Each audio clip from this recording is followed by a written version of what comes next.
लेखेर राख्नुस्। यो सरकारले भूमिहीन सुकुम्बासीहरूको समस्याको समाधान गर्दैन।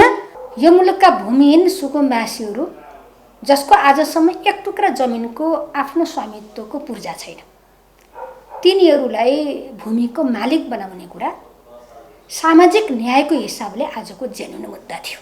केपी ओलीले नेतृत्व गरेको सरकार सामाजिक न्यायको आधारमा भूमिहीन सुकुम्बासीहरूलाई जग्गा उपलब्ध गराउने उद्देश्यका साथ त्यो खालको काम सम्पन्न गर्न आवश्यक पर्ने कानुनहरू निर्माण गरेर हामी अगाडि बढ्यौँ। सरकार बन्ने बित्तिकै भोलिपल्टै पर्सिपल्टै पहिलो निर्णय, विघटनको पहिलो निर्णय त यही आयोग भयो नि। असोज महिनाबाट 12 लाख मान्छेहरूलाई, 12 लाख भूमिहीन र भूमिहीन दलितहरूलाई पूर्जा उपलब्ध गराउने गरी सरकार त्यो तयारीका साथ, आयोग त्यो तयारीका साथ अगाडि बढेको थियो। यो सरकार गरिबको सरकार हो कि होइन, यो सरकार भूमिहीनको सरकार हो कि होइन भन्ने गम्भीर प्रश्न एउटा खडा गरेको छ। सरकारको एउटा अनौठो कुरा त के भयो भने जतिखेर सम्माननीय प्रधानमन्त्री शेरबहादुर देउवाले शपथ खानुभयो त्यसका भोलिपल्टै पत्रिका आइसक्यो, अनलाइनमा आइसक्यो, आयोग विघटन हुँदैछ। मान्छे चित्त बुझेन, आफ्ना कार्यकर्ता भर्ती गर्न सरकारलाई परेको मान्छे मात्रै हटाइदिए भए हुन्थ्यो, विघटन गर्न परेको थिएन। त्यसमा एमालेको मात्रै छनौट गरेर सुकुम्बासीलाई पूर्जा दिने भनेको पनि छैन। ऐनले त्यो भन्दैन, संविधानले पनि त्यो भन्दैन। परमादेशले बनाएको प्रधानमन्त्रीले बोलेको सुन्दाखेरि उहाँको मातहतमा बसेर उहाँले हेरिरहेको मन्त्रालयको कर्मचारीले बोलेको देख्दा झन् अचम्मै लाग्यो मलाई। आजको एउटा बजार तातेको सबैले चासो राखेको चर्चा परिचर्चाको विषय पनि यही हो। र जुन कुरा मैले भूमि व्यवस्था सहकारी तथा गृहनिर्माण मन्त्रालयको नेतृत्व गरिरहेको थिएँ त्यो बेलामा नै यो गठन भएको थियो। यो गठन गर्न पर्नको कारण के थियो भने 7 दशक लामो भूमिहीन सुकुम्बासीहरू, भूमिहीन दलितहरू र को आन्दोलन एउटा पृष्ठभूमिमा छ। अर्को कुरो समृद्ध नेपाल सुखी नेपाली सरकारको दीर्घकालीन लक्ष्यका साथ हामी अगाडि बढ्यौँ। त्यसो गरिरहँदा 60, 70, 75 वर्ष अगाडिदेखि बसोबास गरेर आएका, त्यति बेला जङ्गल फाँडेर आफ्नो थाकथलो बनाएर पछाडि भएको लगानी पनि गरेर बसोबास गरेर आएका अव्यवस्थित बसोबासीहरू जसले मेरो सम्पत्ति नै यही हो, मेरो थलो नै यही हो भन्ने बुझ्यो र ऊ आज पनि पूर्जावाला थिएन। त्यो अव्यवस्थित बसोबासीहरू निकै धेरै थियो। आज त्यहाँ बिजुली पुगेको छ, बाटो पुगेको छ, सडक पुल पुगेको छ, बजार बसेको छ, हेर्दाखेरि यस्तो ठाउँ भन्ने त छ। तर हिजो एउटा जङ्गल भएको अवस्थाबाट उनीहरू बसेका छन् र उनीहरूको एउटा के राज्यसित अपेक्षा छ। यो अवस्थामा लामो समयदेखि बसेका अव्यवस्थितहरूको व्यवस्थापन गर्ने कुरा, यो मुलुकका भूमिहीन सुकुम्बासीहरू जसको आजसम्म एक टुक्रा जमिनको आफ्नो स्वामित्वको पूर्जा छैन, तिनीहरूलाई भूमिको मालिक बनाउने कुरा सामाजिक न्यायको हिसाबले आजको जेन्युन मुद्दा थियो।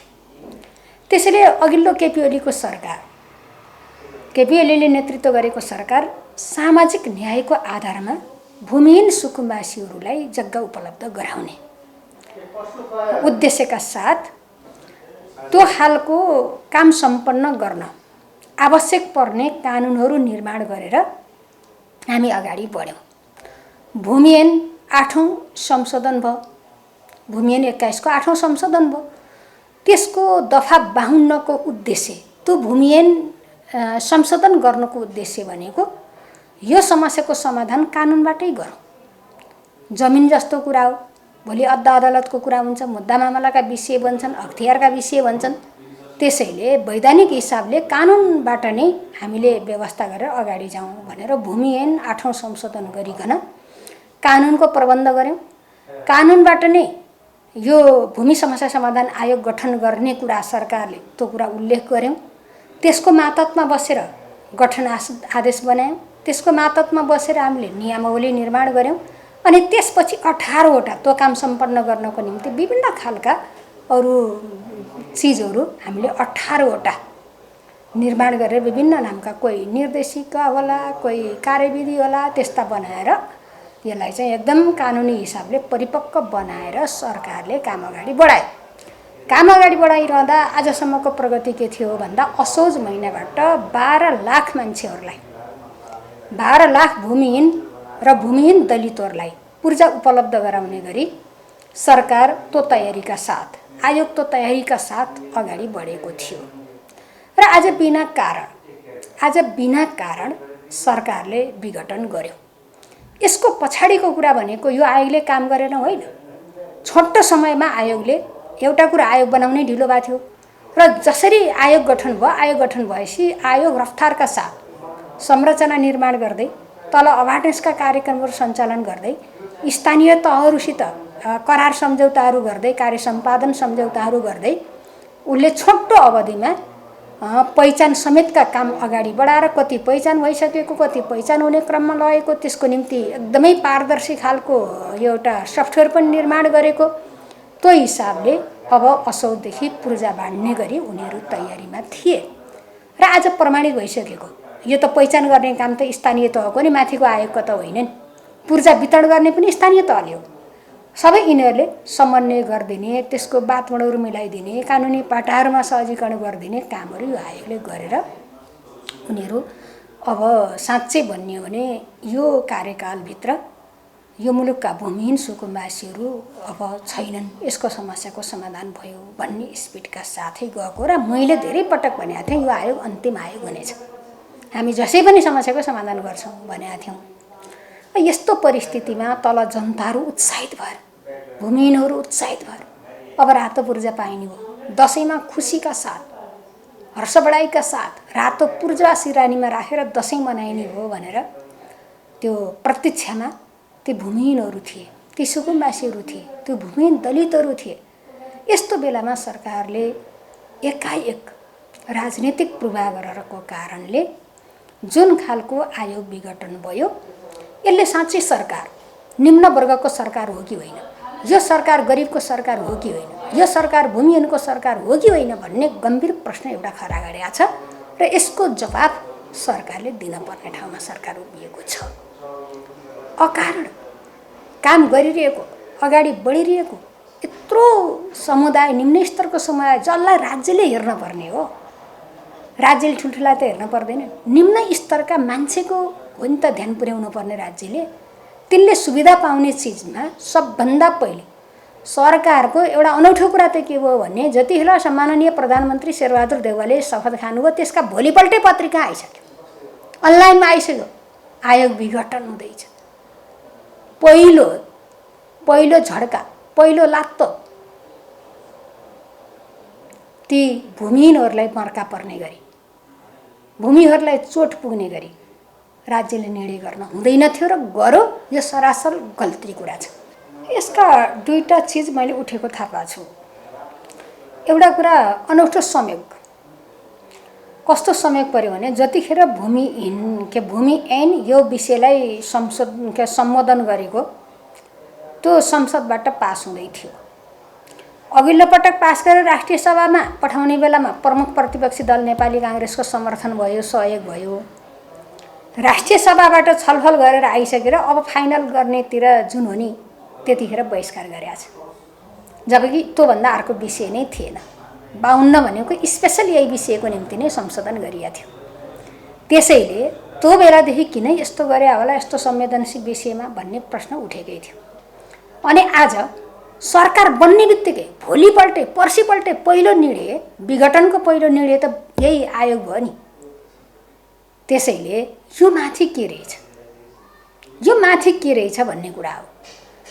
कानुन सम्मत छ कि छैन त्यही कानुन पहिले निर्माण भयो अनि त्यसको आधारमा नियमावली र आदेश गठन भएको हो। यदि केही कुरो पुगेको रहन्छ नि त संशोधन गर्ने अधिकार छ नि। आयोगै विघटन गर्नुपर्छ र आयोग विघटन नगरिकन नपुगेका कुराहरू काम गर्दै जाँदा के पुग्दैन। कानुनसँग नबाजिने गरी नियमावली संशोधन गर्न सकिन्छ गठन आदेश सच्याउन सकिन्छ। त्यो त छँदैछ नि सरकारको अधिकार हो नि। त्यो त मन्त्री परिषदबाट गर्न सकिने कुरा हो। कानुन संशोधन गर्न पर्यो सदनमा लानु पर्यो अरू त मन्त्री परिषदबाट गर्न सकिन्थ्यो नि। त्यसैले एउटा दुईटा उहाँहरूको नजरबाट नपुगेको देखे पनि विघटन गर्ने होइन संशोधन गर्ने हो। त्यसैले नियतै खराब हो भन्ने लाग्छ। यसमा चाहिँ अब त्यो लाभदायीको कुरामा हामीले अहिले देखेको लाभदायी पनि त्यही हो। अब सरकारले फेरि अर्को कुनै कमिटी फर्मेसन गरेर लिएर आउँदाखेरि लाभदायी त तिनै हुन् नि। त्यसो भए उहाँहरूलाई हिजोदेखि पोल्या रहेछ। मैले सुन्दै थिएँ, केही मान्य सदस्यहरूको बोली सुनेको थिएँ, यो सरकारले आफ्ना कार्यकर्ता भर्ती गरो, त्यही भएर फालेको, हामी अर्को बनाउँछौँ, समस्या समाधान गर्छौँ भन्नुभएको थियो। मैले त सुनिरहेको थिएँ। यदि फेरि अर्को आयोग बनाउने हो भने उहाँहरूलाई हतारो त के रहेछ भन्दा आफ्नो कार्यकर्ता भर्ती गर्ने हतारोको कारणले विघटन गरे रहेछ भन्ने बुझ्नु पऱ्यो नि त। लाभग्राही तिनै हुन्, काम त्यही गर्ने हो भनेपछि आयोग किन विघटन गरेको? लिङ्गरिङ भएन। अब मुद्दा मामलाको विषय बन्यो नि, अदालतमा गइसक्यो नि मुद्दा, अदालतले के भन्ला त अदालतको विषय हो। लिङ्गरिङ हुँदाखेरि जनतालाई त नोक्सान भयो नि, जनतालाई त ढिलो भयो नि। त्यसैले यो सरकारले भनेको एउटा, गरेको अर्को चिज हो। सरकारले जे भनिरहेछ मान्छे चित्त बुझेन, आफ्ना कार्यकर्ता भर्ती गर्न सरकारलाई परेको मान्छे मात्रै हटाइदिए भए हुन्थ्यो, विघटन गर्न परेको थिएन। लाभग्राही तिनै हुन्, कामै गर्ने हो भने सरासर काम गर्न दिए भए अब त 1 महिनापछि त मान्छेले हात आँपुर्जा लिन्थे नि। त्यसैले यो काम गर्न चाहेको भन्ने बुझिँदैन कि आयोग त बन्ला, नबन्ने कुरा भएन। अथवा अदालतले के गर्ला, यसैलाई निरन्तरता देला, नयाँ बन्ला, त्यो आफ्नो ठाउँमा छ। यत्रो विरोध भएपछि उहाँहरूले अर्को गठन गर्न चाहेको भए विघटनै गर्नुहुन्थेन। अहिले यत्रो विरोध भयो नि, सारा मिडियामा भयो, तल तल जुलुस निक्लिरहेछ, आधारभूत वर्गहरू आन्दोलित भइरहेछन्, पीडा व्यक्त गरिरहेछन्।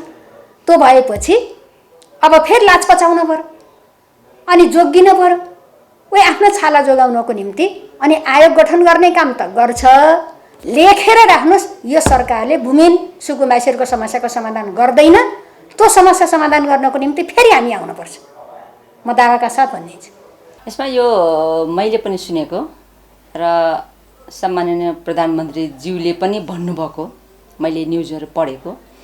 उहाँले यो जुन भूमि सम्बन्धी समस्या समाधान आयोग विघटन गर्ने जुन मन्त्री परिषदले निर्णय गरेर त्यसलाई विघटन गरेको अवस्था छ, यसलाई चाहिँ अलिकति उहाँले पनि के भन्नुभएको मैले न्युजमा पढेको, राजनीतिकरण गरियो भन्ने खालको कुराहरू सुन्यो। अहिले सम्माननीय प्रधानमन्त्रीज्यूले नै भूमि मन्त्रालयलाई हेरिरहेको अवस्थाको कारणले गर्दा त्यहाँको प्रवक्ताले बोलेको सुन्दाखेरि, प्रवक्ताले बोल्नु भनेको प्रधानमन्त्रीले जुन सम्हालिरहेको मन्त्रालय, त्यो मन्त्रालयले बोल्नु भनेको प्रधानमन्त्रीले बोलेको, सरकारले बोलेको। त्यसैले सरकारले के कुरा बुझ्न पर्यो भने संवैधानिक व्यवस्था जुन संविधानमा उल्लेख गर्ने मध्ये, लेख्ने मध्ये, त्यति बेला संविधान सभामा बसेर काम गर्ने मध्ये अहिलेको हाम्रो प्रधानमन्त्री पनि हो। र त्यो संविधान अन्तर्गत रहेर हामीले भूमि सम्बन्धी ऐन 2021 हामीले त्यसमा केही संशोधन गरेको थियो। त्यो संशोधन गर्दा प्रतिनिधि सभामा स्वयं उहाँ पनि उपस्थित हुनुहुन्थ्यो। त्यहाँ संशोधन गर्दाखेरि त्यसमा भूमि सम्बन्धी समस्या समाधान आयोग गठन गर्ने भन्ने कुरा पनि त्यसमा आयोग गठनको सन्दर्भमा पनि त्यो ऐन बोलेको छ। त्यो ऐनमा सुकुम्बासीहरूलाई जमिन उपलब्ध गराउने भन्ने कुरा पनि व्यवस्था गरिएको छ। र 2072मा जारी भएको संविधानमा दलितको हक, मौलिक हक अन्तर्गतको धारा, संविधानको धारा 40 को 5 र 6 मा, उपधारा 5 र 6 मा दलितहरूले एक पटकको लागि जमिन प्राप्त गर्ने र आवासको अधिकार पनि प्राप्त गर्ने भन्ने संविधानमा उल्लेख गरेको छ। र हामीले अहिले मैले सुने अनुसार हामीले संविधानमा भएको व्यवस्थालाई अहिले त्यहाँ राख्न सकेनछौँ, छुटेछ भन्ने यस्ता नालायकी कुराहरू, यो गम्भीर अपराध पनि हो। किन गम्भीर अपराध मैले भनिरहेको छु भने संविधानमा भएको व्यवस्थालाई हामीले कार्यान्वयन गर्नको लागि ऐनमा समावेश गर्नुपर्ने हुन्छ, ऐन बनाउनु पर्ने हुन्छ। हामीले ऐन बनाइसकेका छौँ। भूमि सम्बन्धी ऐन 2021 ले संशोधन गरेर त्यसमा संविधानले सम्बोधन गरेको कुरा, दलितको मौलिक हकलाई सम्बोधन गरेको कुरालाई ऐनमा व्यवस्था गरिएको अवस्था छ। त्यो कुरा हेर्ने कि नहेर्ने, एउटा सम्माननीय प्रधानमन्त्रीले बोलिरहँदा भनिरहँदा उहाँका तालुकदारमा बसेको मन्त्रालयको कर्मचारीले बोलिरहँदाखेरि संविधानमा भएको व्यवस्थालाई ऐनमा व्यवस्था गरिएको छ भन्ने खालको कुरा पढेर बोल्नुपर्छ कि हामीले छुटाएछौँ भन्न मिल्छ? त्यो मिल्दैन। त्यसैले यो भ्रष्टाचार हो। आर्थिक भ्रष्टाचार होइन कि यो नीतिगत रूपले भ्रष्टाचार हो। त्यो गर्न मिल्दैन। त्यो भ्रष्टाचार यो अपराध हो एउटा। र अर्को कुरो, ऐनलाई हामीले कार्यान्वयन गर्नको लागि नियमावली वा नियम बनाउँछौँ। त्यो नियम बनाइरहँदाखेरि, भूमि सम्बन्धी नियम बनाइरहँदाखेरि त्यति बेला म कानुन मन्त्रालयमा थिएँ। त्यति बेला भूमि मन्त्रालयले त्यो नियमलाई कानुन मन्त्रालयमा सहमतिको लागि लिएर आउँदाखेरि यसमा व्यापक छलफल भएको थियो। त्यो छलफलमा कतिपय कुराहरूमा चाहिँ मैले यो चिज मिलेन, यसो गर्नुपर्छ, यस्तो हुनुपर्छ भन्ने खालको कुरा त्यति बेला मैले पनि गरेको थिएँ। त्यति बेला छलफलमा आउने कर्मचारी अहिले त्यही मन्त्रालयमा बसेका छन् र तिनै मन्त्रालयमा बसेका कर्मचारीले अहिले फेरि त्यही कुरो संविधानमा भएको कुरा छुटेछ भनेर अहिले फेरि भनिरहेका छन्। त्यसैले यस्ता नालायक कर्मचारीहरू जसले संविधानमा भएको कुरा र ऐनमा भएको र ऐन अनुसार ऐनलाई कार्यान्वयन गर्नको लागि नियममा उल्लेख गरेका कुरा समेत नहेरिकन अहिले सर्वसाधारण जनतालाई भ्रम फैलाउनु यो आपराधिक मनोवृत्ति र उहाँको अभिव्यक्ति हो। त्यसैले यो जुन अभिव्यक्ति चाहिँ खेदपूर्ण छ र आम नेपाली जनताहरू जो चाहिँ भूमिहीन सुकुम्बासीहरू छन्, ती सुकुम्बासीहरूको अव्यवस्थित तरिकाले बसोबास गरिरहेका जनताहरूको निम्ति एउटा घातक अभिव्यक्ति हो। यसले राम्रो सन्देश दिएको छैन एउटा कुरा। र अर्को कुरो, यो सुकुम्बासी त्यहाँ संविधानले भनेको कुरा चाहिँ गठन आदेशमा छैन। संविधानको कुरा गठन आदेशमा लेख्ने प्रावधान छैन। हाम्रो संविधानको कुरालाई, संविधानमा व्यवस्था गरेको संविधानको मौलिक हकमा भएको कुरालाई हामीले कार्यान्वयन गर्नको लागि ऐन बनाउँछौँ। ऐनमा त्यो कुरा व्यवस्था गरिएको छ। त्यो व्यवस्थालाई कार्यान्वयन गर्नको लागि नियम हामीले बनाए, त्यो नियममा व्यवस्था गरिएको छ। त्यो ऐन हामीले हेर्ने भनेको एउटा संविधानलाई टेकेर हामीले ऐन बनाएका छौँ, संशोधन गरेका छौँ। त्यो ऐनलाई कार्यान्वयन गर्नको लागि हामीले नियम बनाएका छौँ। यी तीनटा कुरालाई सँगसँगै राखेर हेर्नुपर्ने हुन्छ र यो अनुसार अहिले जुन आयोग गठन थियो, भूमि सम्बन्धी समस्या समाधान आयोग गठन गरेको थियो, यही संविधान ऐन र नियमलाई टेकेर बनेको जुन जो आयोग हो। तर संविधानमा भएको कुरा छुटेछ भन्ने ठाउँ नै छैन। किन ठाउँ छैन भने संविधानमा भएको व्यवस्थालाई हामीले ऐनमा राख्नको लागि त्यत्रो सँगै संसदमा छलफल गरिरहँदाखेरि हामीले ऐन बनाउँदा संविधानलाई टेकेर बनाउँछ, संविधानलाई कार्यान्वयन गर्नको लागि ऐन बनाउँछौँ। त्यो सँगै संसदमा छलफल गरेर ऐन संशोधन गर्दाखेरि त्यो कुरा समावेश गरिएको अवस्था छ। र सुकुम्बासी भन्ने बित्तिकै त्यसमा जात लिङ्ग हुँदैन। सुकुम्बासी भनेको त्यसमा न धर्म हुन्छ, न कुनै एउटा राजनैतिक दलको आस्था बोक्ने सुकुम्बासी एउटा हुन्छ, त्यस्तो हुन्छ भन्ने हुन्न। त्यो सबै जुनसुकै जातिका हुन्, जुनसुकै क्षेत्रमा बसोबास गर्ने हुन्, जुनसुकै धर्ममा आस्था राख्नु, राजनैतिक रूपले जुनसुकै दलमा आबद्ध व्यक्ति हुन् न। तर सुकुम्बासी भनेको सुकुम्बासीको परिभाषाभित्र सबै जातजाति भाषाभाषी धर्म जम्मै पर्छ। तर अहिले तर्क के गर्दैछन्, दलितको हक छुट्यो रे। तर त छुटेको छैन, हामीले ऐनमै राखेको छ, नियममा राखेको छ र त्यही नियम ऐन र संविधान अनुसार हामीले आयोग गठन गरेर कामलाई अगाडि बढाएको हो। र अहिले अब अर्को चार्ज के पनि लगाएका छन् अहिलेको सत्ता पक्ष, बहुत अनौठो तरिकाले बनेको प्रधानमन्त्री हामीले भनेका छौँ। परमादेशले बनाएको प्रधानमन्त्रीले बोलेको सुन्दाखेरि उहाँको मातहतमा बसेर उहाँले हेरिरहेको मन्त्रालयको कर्मचारीले बोलेको देख्दा झन् अचम्मै लाग्यो मलाई। र उनीहरूले के पनि भनिरहेका छन् भने यो चाहिँ राजनैतिक आस्थाको कारणले नेकपा एमालेको भर्ती केन्द्र भयो, उसको कार्यकर्ता सबैलाई त्यहाँ पाल्नलाई त्यसो गर्यो भन्ने पनि कुतर्क गरेका छन्। म कुतर्क भन्छु त्यसलाई। किनभने यो मुलुकमा कुन जनता चाहिँ कुनै पनि राजनैतिक दलमा आस्था नराख्ने हुन्छन् त? एउटा कन्डिसन हुन्छ फेरि, जसले म कहीँ पनि भोट खसाल्दिनँ भने म भोट खसाल्दिनँ बस्यो भने उसले कुनै पनि पार्टीमा कुनै पनि राजनीतिक आस्था राखेको अवस्था देखिँदैन त्यति बेला। तर कुनै न कुनै हिसाबले कुनै न त्यो जनताले चाहिँ कुनै न कुनै पार्टीलाई भोट त खसाल्छ, त्यो आस्था राखेरै खसालेको हुन्छ। र यो आयोगमा हामीले आयोग गठन गरिरहँदा हामीले मापदण्ड पुरा गरेका व्यक्तिहरूलाई अध्यक्ष, एक विज्ञ र एक सदस्य यो जिल्लाको हकमा त्यसो गरेका थियौँ र केन्द्रमा पनि त्यसरी नै गरेका थियौँ। र त्यसैले हामीले के बोल्न मिलेन भने यो आस्थाको आधारमा यसो गरियो भन्ने होइन नि। अब च्यालेन्ज के आयो अहिलेको सरकारलाई भने उहाँहरूले यो आयोग विघटन गरिसकेर अब गठन गर्छु तत्कालै हामी गर्नलाई प्रक्रिया अगाडि बढाउँछौँ, प्रक्रिया अगाडि बढाएको छैन नि, फेरि बढाउँछौँ भनेको छ। त्यो बढाउँदाखेरि उहाँहरूले यस्तो व्यक्तिहरूलाई मात्रै छनौट गरेर राख्नु पर्यो जसले कुनै पनि राजनीतिक दललाई भोट खसालेको हुनु भएन। उहाँले अहिले जे भन्नुभएको छ, कुनै पनि राजनीतिक दललाई भोट खसालेको हुनु भएन, त्यस्तो व्यक्ति छानेर राख्न सक्ने हिम्मत छ अहिलेको सरकारलाई? त्यस्तो अवस्था छ हामीसँग। त्यसैले छ भन्ने उहाँहरूको जवाफ हुन्छ भने त्यस्तो व्यक्ति मात्रै छानेर अध्यक्ष, विज्ञ, सदस्य राखेर यो समस्या समाधान गर्नुपर्छ। तर अहिले जब कि सम्पूर्ण कामहरू गरिसकेपछि अब जब लाल पूर्जा दिने बेलामा, प्रक्रिया पुरा गरेर दिने बेलामा यो विघटन गर्दाखेरि जति पनि नेपालमा भएका सुकुम्बासीहरू, सुकुम्बासी भन्नाले सबै त्यहीँ पर्छन्, अघि मैले भनिसकेँ, त्यो सुकुम्बासीले जमिन पाउने हो। त्यसमा एमालेको मात्रै छनौट गरेर सुकुम्बासीलाई पूर्जा दिने भनेको पनि छैन। ऐनले त्यो भन्दैन, संविधानले पनि त्यो भन्दैन।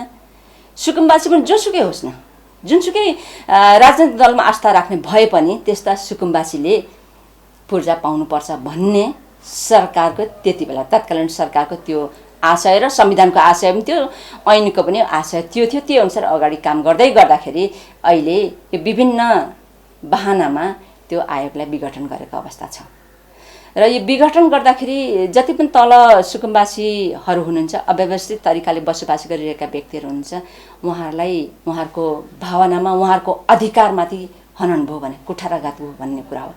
संविधानमा व्यवस्था गरेको, ऐनमा व्यवस्था गरेको, नियममा व्यवस्था गरेको कुरालाई कुण्ठित हुने गरी त्यस्तो निर्णय गर्नु चाहिँ उपयुक्त देखिँदैन। त्यसैले आम नेपाली जनताहरूमध्ये सुकुम्बासी जो व्यक्तिहरू हुनुहुन्छ, जो अव्यवस्थित तरिकाले बसोबास गरिरहनु भएको छ, त्यस्ता व्यक्तिहरूलाई चाहिँ एकदम गम्भीर आघात पुगेको छ। उहाँहरूलाई उहाँहरूको मौलिक हकमाथि हनन भएको छ एउटा कुरा।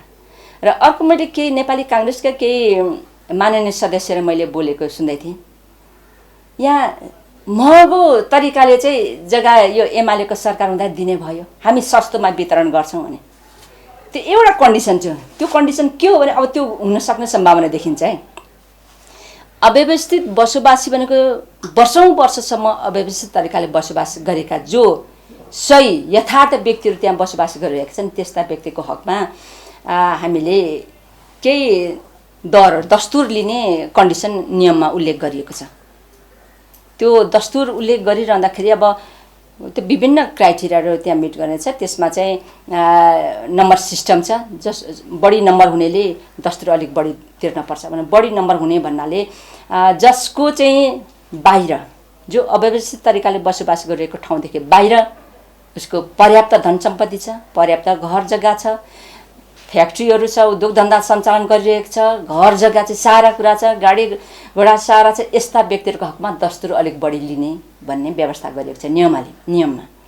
र जसको केही चाहिँ नि यथार्थ उहाँहरू वर्षौँदेखि त्यहाँ बसिरहनु भएको छ, त्यस्तालाई कम दस्तुर र त्यस्तो तिर्न सक्ने अवस्था पनि छैन भने निःशुल्क उपलब्ध गराउने भन्ने नियममा उल्लेख गरिएको छ। त्यो नियम बनाइरहँदाखेरि एमाले एक्लै बसेर त नियम त बनाएकै होइन। त्यो नियमको छलफल गरिरहँदाखेरि त्यो ऐनमा जे कुरा लेखेको छ त्यसलाई कार्यान्वयन गराउने। त्यो ऐन बनाउँदाखेरि त्यति बेला एमाले मात्रै थियो र प्रतिनिधि सभामा, राष्ट्रिय सभामा। अहिलेको सङ्घीय संसदमा त सबै पार्टीहरू जो पार्टीहरू चाहिँ त्यहाँ अहिले प्रतिनिधित्व गरेर बसिया छ, सबै पार्टीका माननीय सदस्यहरू जनप्रतिनिधिले छलफल गरेर ऐन संशोधन गरेर ल्याएको कुरामा एमाले यसो गर्यो भन्ने ठाउँै छैन। त्यसैले त्यस्ता कुतर्क गरेर तलका हाम्रा सर्वसाधारण जनता जो सुकुम्बासीहरू हुनुहुन्छ उहाँलाई चाहिँ अन्यलमा पार्ने भ्रम चाहिँ गर्न उपयुक्त हुन्न। र अहिलेको हाम्रो काम अथवा एमालेको जुन सरकार थियो त्यति बेला, त्यो सरकारले गरेको काम चाहिँ एकदम उपयुक्त ढङ्गले अगाडि बढ्दै थियो। तर अहिले आएर विघटन गरेर कुठाराघात गर्यो भनेर मैले भनिसकेँ। त्यसैले अहिलेको सन्दर्भमा संविधान सम्मत, ऐन सम्मत, नियम सम्मत ढङ्गले गरेको कामलाई अगाडि बढाइरहँदाखेरि छिट्टै नेपाली जनता जो सुकुम्बासीहरू हुनुहुन्छ उहाँले लाल पूर्जा प्राप्त गर्ने अवस्था थियो, त्यसबाट वञ्चित अहिलेको सरकारले गरे र कुतर्क गरेर जनतालाई भ्रमित बनाएर र उहाँलाई पीडा दिने कामहरू गरेको छ। सुकुम्बाजी र हामीले छिट्टो पूर्जा पाउन पाए हुन्थ्यो त भनिरहनु भएको थियो, तर अहिले उहाँलाई के भने अब हामीले पूर्जा प्राप्त गर्ने अवस्था रहेन भन्ने खालको कुरा छ। त्यसैले अहिलेको सन्दर्भमा यो विघटन गर्ने काम चाहिँ एकदम दुर्भाग्यपूर्ण र आम सुकुम्बासीहरू जो हुनुहुन्छ, अव्यवस्थित तरिकाले बसोबास गर्ने जो जनताहरू हुन्छ, उहाँहरूको लागि चाहिँ एकदम दुर्भाग्य नै हो भन्ने मेरो विश्लेषण छ।